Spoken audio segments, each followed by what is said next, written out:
The oldest reference to this area in the village is 630 AD.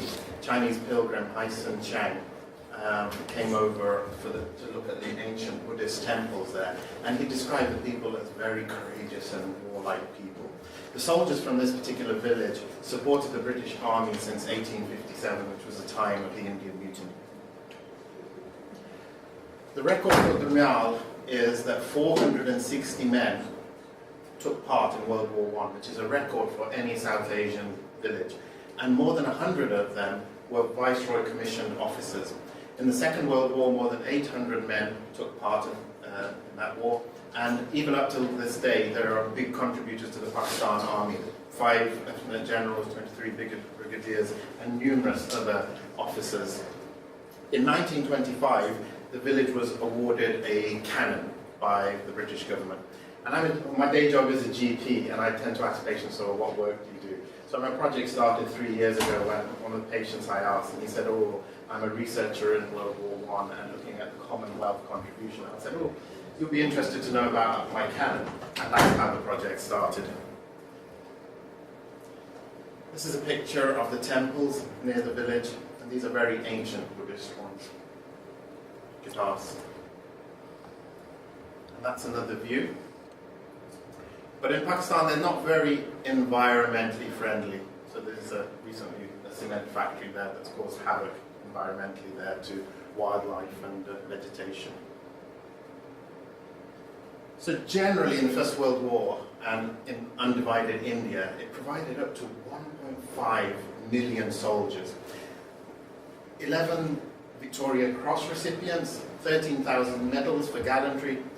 Out of those soldiers, 400,000 were Muslim soldiers, 124,000 Sikhs, and 680,000 were Hindus. 75,000 Indians were died, and 9,000 of them were on the Western Front, so France, Belgium. As well as providing manpower, animals, 180,000 animals, so horses, mules, oxen, goats, and also 3.7 million tons of supplies as well. And a huge financial contribution, 479 million in those days, current value 19 billion pounds, for a poor country where people were dying of famine, but they gave that money to fund the First World War. This was a British Future study done last year, and it just shows that contribution of undivided India and the 400,000 soldiers. But it shows that very few people in Britain actually know about this important contribution. And it was a global war, so they were theatres of war in all of those areas, and the Indian soldiers were involved in many of those. Going back to our village, Dulmial, this is a memorial plaque signifying 460 men that took part, and 9 of them did not return, they died. And we have records of them as well, their names, their regiments, and where they're buried. So one in Dar es Salaam, Tehran, 3 in Delhi, 1 on the Western Front in New Shahel, and 2 in Basra. 82nd, 1908, and just sort of pointing out the kulla there, the peaked cap around the turban, which signifies that he is a Punjabi Musliman, so a Muslim soldier. And they were described as the backbone of the British Indian Army. There are many different types of turbans, and the most common question I get asked when they see the picture is that anybody wearing a turban was of Sikh religion. But no, so Muslims have the peaks there, different areas have different styles of turbans, so there's many different styles, and Hindus, Muslims, Sikhs all wore turbans at that time. This is a recent exhibition in Birmingham, shows the kulla there and the original Indian uniform. So I've studied where all the soldiers from, or most of them, went from the village, and which regiments they were in, and how many of them were in that particular regiment. So they were spread out, mainly in the Punjab regiments. And these are just equivalent ranks, you know, the Indian ones and the British ones. But the important thing is that even the most senior Indian officer was subordinate in rank to even the most junior British officer. This is another plaque near the village, and it shows that in memory of the 3,000 fighting men that came down this gorge in the Great War. So again, signifying that the whole area produced so many soldiers in the First World War. And that is the picture of the camp, which is still there to that day. Presented in 1925, it's a 12-pounder Bloomfield design, ex-British Navy gun, and it was made in Carron Iron Works in Scotland. And this year is 201 years old. And it was transported from Jhelum, 1st Punjab Regiment, to Jakwal by train, and then from there by oxen cart. And near the village they had to change the oxen because the old ones got quite tired because it was such a heavy gun. And this is a picture from France, actually, from the First World War. And it shows how oxen were carrying the heavy artillery cannons. It's a picture from 1939, cannon, and that's my father there, Mumtaz, who's now in his 80s, and these two are his brothers and his cousins. Nearby, in the next village, there is a school in Dulmial run by the Belgian Capuchin Christian monks. And this is why there were so many officers from Dulmial, because they were literate, they could read and write and speak English. So we're quite lucky to have a school at a time 100 years ago when many people in Punjab were just farmers then. Another view of the cannon. In the early days, this cannon was known as the Birdwood gun, because Field Marshal Lord Birdwood had made the decision that the village could have this prize. I'll just close up on that now. So the gun was awarded to Dulmial in recognition of services rendered by all ranks from this village and prior to the First Great War. And that bit there, we'll close up on that now. And that's the Royal Artillery motto, which is still there. Everywhere where right and glory lead. Another view. That's a foothill of the Himalayas there, and that's our mosque. So up until recently it was a very, very peaceful area. And this mosque belongs to the Ahmadiyya Muslim community, and they've had it since 1905. But unfortunately in December there was agitation by local 12, 13 villages, and a huge mob of 3,000 people came and ransacked this mosque and tried to take over it. And 2 months later, this is still sealed off because they didn't consider Ahmadis to be Muslims. And tomorrow there's going to be another talk at 10 o'clock on Ahmadiyya Muslim persecution.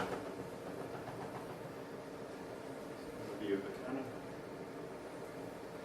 The stand dates back to 1847.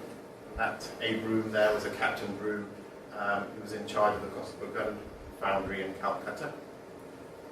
And then focusing more on the barrel Carron Iron Works, which is in Scotland, dating back to 1860. My next step is to try and find out exactly where this cannon went. 5 minutes. 5 minutes. So that's just an emblem of Carron Iron Works. I'll just flick through these.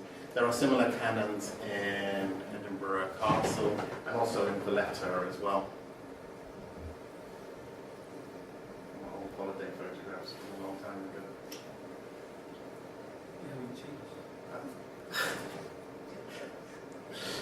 The veterans, so that's my great-grandfather there, Subadar Muhammad Khan. And this is Captain Ghulam Muhammad, and he's the one who chose this prize for Dulmial village. Again, another shot of the veterans. My great-grandfather's there, posing by the cannon. Portrait of my great-grandfather, and that's in Toronto. And that's some history about my great-grandfather there, Subadar Muhammad Khan. And he actually came to London in 1911 for the coronation of King George V. This is the 33rd Punjabis, and my great-grandfather is there, Subadar Muhammad Khan. And there you have Muslim soldiers and also Sikh soldiers and also Christian British soldiers as well. So a message of interfaith there as well. So this picture is of the King Emperor, King George V, in a military uniform, which is not unusual, but he's wearing a turban and he's wearing a kulla as well. So Muslim style of uniform. And at that time, he was reaching out to India and reaching out to Muslims to help with recruitment in 1914 for the war. This is just the sort of relationship between Islam and the royal family over the years. Munshi Abdul Karim, who came over as a waiter and then became private secretary to Queen Victoria.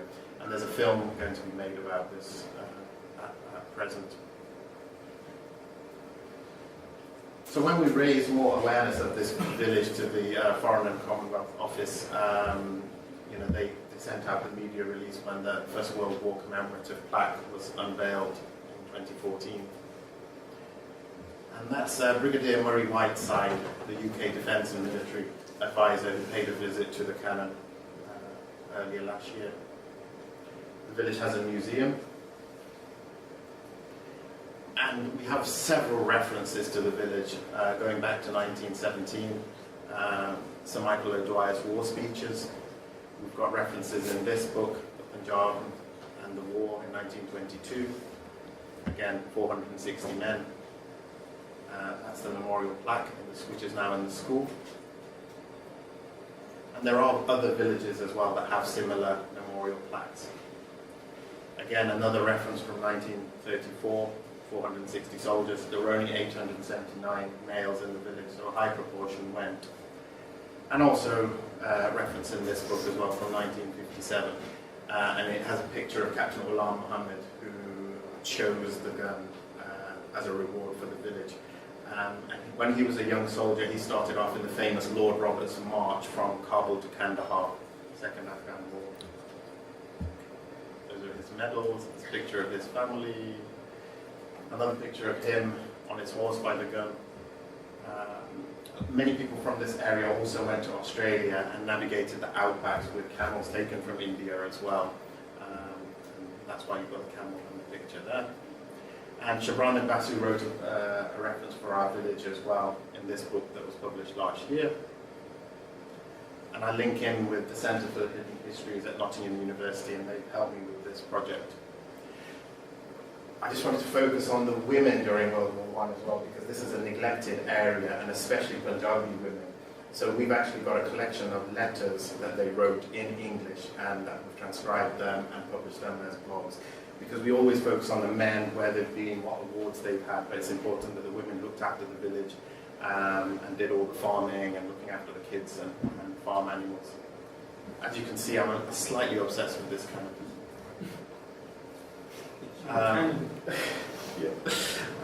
just quickly going over the last few slides, these are the first lot of soldiers that came from India, so dressed in their sort of lightweight khaki uniform, in sandals, meeting a French boy. A few weeks after this, they were pushed on the Western Front, still in a similar uniform. They didn't have the proper thick uniforms in the trenches where it was cold, wet, muddy, dark. And this is another photograph, 129 Buchanauts on the Western Front. These are the 3 Victoria Cross recipients of present-day Pakistan. And the most famous out of them is Subedar Khan, who comes from Dab village. And he was the first Indian and the first Muslim Victoria Cross recipient. And he was on the Western Front, First Battle of Ypres. This was the second Muslim Victoria Cross recipient, again on the Western Front, Subedar Mir Dast. And this was the third, Subedar Shah Ahmed Khan, and he was out in Mesopotamia. So this shows just the graves on the Western Front in Belgium, Christian graves and Muslim graves together. So they were all together, and it sends again a strong message of interfaith. Can I just go a little bit on please. Okay. Together with Imam Asim, we are part of a trust, and this is quite important work, that we want to make a war memorial for the Muslim soldiers that contributed in World War I. And this will be the design which one of our friends, who's unfortunately passed away now, has designed. And we want to put this at the National Memorial Arboretum. And it'll take us probably a couple of years to get this done, but we desperately want to get this done for the remembering for the First World War Muslim soldiers. Again, other Muslim soldiers from other parts of the world contributed as well, like North Africa and Arabia. I tend to focus on the Indian contribution. That's it. Football and cricket, I love that bit. Great.